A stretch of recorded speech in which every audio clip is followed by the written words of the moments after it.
Spectrometer जो है ये हमारी केमिस्ट्री लैब की आन बान शान है।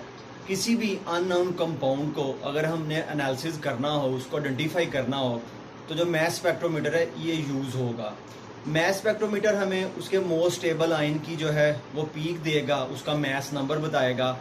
उसके ऊपर हम रूल ऑफ 13 अप्लाई करेंगे और उसमें गैस करेंगे कि कितने कार्बन है, कितने हाइड्रोजन है, कोई हेटेरो एटम है, कोई बेंजीन का रिंग है कि नहीं है।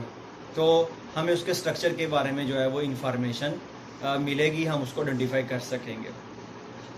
तो यहाँ पे हमारी बुक में दिया गया कि mass spectrometer is an instrument which is use to measure the relative abundance of isotopes. तो आइसोटोप की जो रिलेटिव अबंडेंस है वो भी हम मैस स्पेक्ट्रोमीटर से फाइंड करते हैं। इसके बाद इसका बेसिक प्रिंसिपल है। इसका जो बेसिक प्रिंसिपल है वो दो चीज़ें हैं कि कोई भी जो सैंपल होगा सबसे पहले हम उसको वोलेटिलाइज करवाएंगे, यानी कि उसके वेपर बनाएंगे, और उसके बाद उन वेपर को आयोनाइज करवाएंगे। आयन बनेंगे, उनको अलहदा करेंगे on the basis of their mass to charge value. तो इसका बेसिक प्रिंसिपल क्या है? Volatilize, ionize, then separate ion on the basis of their mass to charge value. इसके बाद इसकी टाइप्स पे आएंगे। मैस स्पेक्ट्रोमीटर की जो है वो हमारे पास दो टाइप्स हैं। इसकी जो पहली टाइप है वो है Aston mass spectrometer. Aston scientist का नाम है जिसने इसको डिज़ाइन किया था और ये नोबेल प्राइज़ विन कर चुके हैं इसी मैस स्पेक्ट्रोमीटर को डिज़ाइन करने पे। दूसरा जो मैस स्पेक्ट्रोमीटर है वो डेम्स्टर मैस स्पेक्ट्रोमीटर, ये भी साइंटिस्ट के नेम पे है। और ये डेम्स्टर है ये सॉलिड के लिए डिज़ाइन किया गया था कि जो सॉलिड सैंपल है उसको एज सच हम यूज़ कर सकते हैं। पहले ये था कि जो ऑस्टन था उसमें लिक्विड सैंपल को जो है या गैस वाले सैंपल को यूज़ किया जाता था। इसके बाद वर्किंग पे आ जाएं तो सबसे पहले हमारे पास आएगा वोलेटिलाइज़र। वोलेटिलाइज़र में क्या होगा कि हम अपने सैंपल को इंजेक्ट करेंगे तो वो उसके वेपर बना देगा। उसके बाद दूसरा इसका पोर्शन आएगा आयोनाइज़र। ये जो वेपर बनेंगे इनको काफ़ी कम प्रेशर पे 10⁻⁻⁶ स्टार तक इनको इंजेक्ट किया जाएगा डिस्चार्ज ट्यूब में। वहाँ पे आयोनाइज़र क्या होगा? Fast moving electron, cathode gun होगी। वो जो फास्ट मूविंग इलेक्ट्रॉन है वो इन वेपर को कन्वर्ट कर देंगे आइंस में। तीसरे नंबर पे ये जो आइंस है ये उस ट्यूब में वहाँ पे आयोनाइज़र से गुजरने के बाद वहाँ पे इकट्ठे ना हो जाएं। आगे आ जाएगा एक्सेलरेटर। तीसरा पोर्शन क्या है? एक्सेलरेटर। एक्सेलरेटर क्या है? ये नेगेटिव ग्रिड है, ये मेटालिक सीव है, और जो पॉजिटिव आइन बनेंगे वो इन नेगेटिव प्लेट की तरफ जो है वो एक्सेलरेट होंगे। उसके बाद पॉइंट नंबर 4 जो है वो हमारे पास क्या आएगा? वो आएगा मैग्नेटिक फील्ड।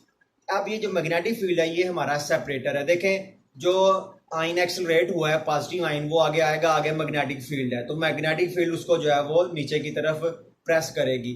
अब अगर उसकी स्पीड ज़्यादा होगी और मैस कम होगा तो मैग्नेटिक फील्ड का उसके ऊपर असर जो है वो इतना ज़्यादा नहीं होगा और वो जाके डिटेक्टर को हिट करेगा।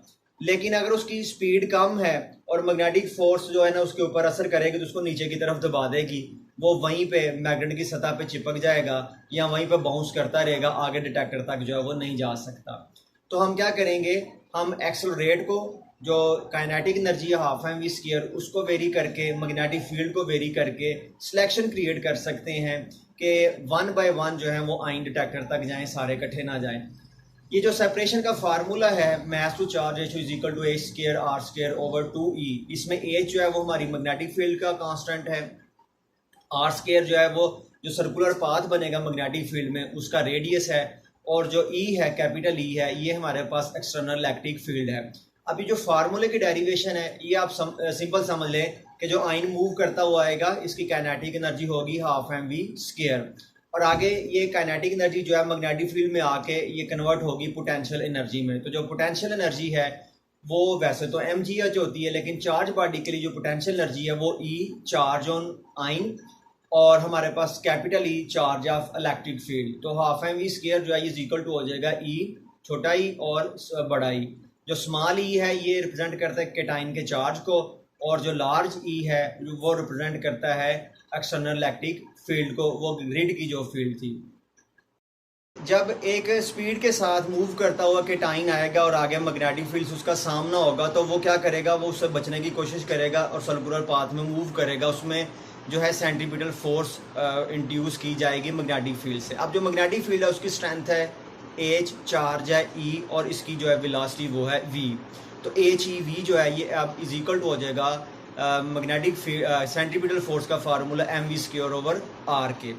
तो ये जो दो फार्मूले हैं इनको हम कंपेयर करेंगे और MV में इस स्केयर में इसकी वैल्यू लगाएंगे तो हमारे पास एट द एंड ये वाला फार्मूला बनेगा mass to charge ratio is equal to A square R square over 2E। इसमें आप एक बात याद रखें, कोई भी जो चार्ज पार्टिकल है उसको हम कंट्रोल करते हैं by using their mass to charge ratio. जो न्यूट्रल पार्टी है उसके लिए तो उसका मास सफिशेंट है, बता देगा जी किसका मास इतना है, इसको मूव करने के लिए इतनी जो है ना फोर्स चाहिए। लेकिन जो चार्ज बॉडी है, जो कैटाइन है, जो A9 है, उसके लिए आपको दोनों चीज़ों की ज़रूरत पड़ती है। मास और चार्ज की रेशो का पता होना चाहिए कि कितना मास है कितना चार्ज है। इससे हम उसको कंट्रोल करवाएंगे, इससे हम उसकी मोशन को जो है वो कंट्रोल कर सकेंगे। इसके बाद इसमें एक शार्ट क्वेश्चन है इलेक्ट्रोमीटर। इलेक्ट्रोमीटर क्या है? आयन कलेक्टर है, ये डिटेक्टर है। जो कैटाइन है वो 1 बाय 1 हम इलेक्ट्रोमीटर पे भेजेंगे। इलेक्ट्रोमीटर जो है उसमें एक सर्किट है, वो इलेक्ट्रिक करंट बना देगा। इलेक्ट्रिक करंट की जो अमाउंट है वो हमें बताएगी जी कि इतनी परसेंटेज थी आपके इस वाले आयन की, इतनी परसेंटेज थी इससे हैवियर की, इतनी परसेंटेज थी इससे लाइटर की। और नेक्स्ट पेज में अब हमारे पास क्वेश्चन नंबर 5B आ जाता है। वो ये है कि how modern mass spectrometer plot a graph. तो जो मॉडर्न स्पेक्ट्रोमीटर है ये प्लॉट ग्राफ करता है मैस नंबर में और परसेंटेज अबंडेंस में। डाटा वहाँ पे दिया गया कि नियन के 3 आइसोटोप हैं। जो 20 वाला है उसकी परसेंटेज जो है वो 90.92% है, जो 21 वाला है वो 0.57% है और जो 22 वाला है वो 8.82% है। तो ये ग्राफ भी इसके साथ हम बनाते हैं। फिर इसके एंड पे एक क्वेश्चन ये है कि मैग्नेटिक फील्ड के अलावा भी हम कुछ चीज़ों से सेपरेशन करवा सकते हैं। उसमें हमारे पास जो है वो गैसेस डिफ्यूजन है, थर्मल डिफ्यूजन है, लेज़र सेपरेशन है, अल्ट्रासेंट्रीफ्यूगेशन है, डिस्टिलेशन है। तो ये जो है कुछ और सेपरेशन टेक्निक भी यहाँ पे मेंशन की गई हैं।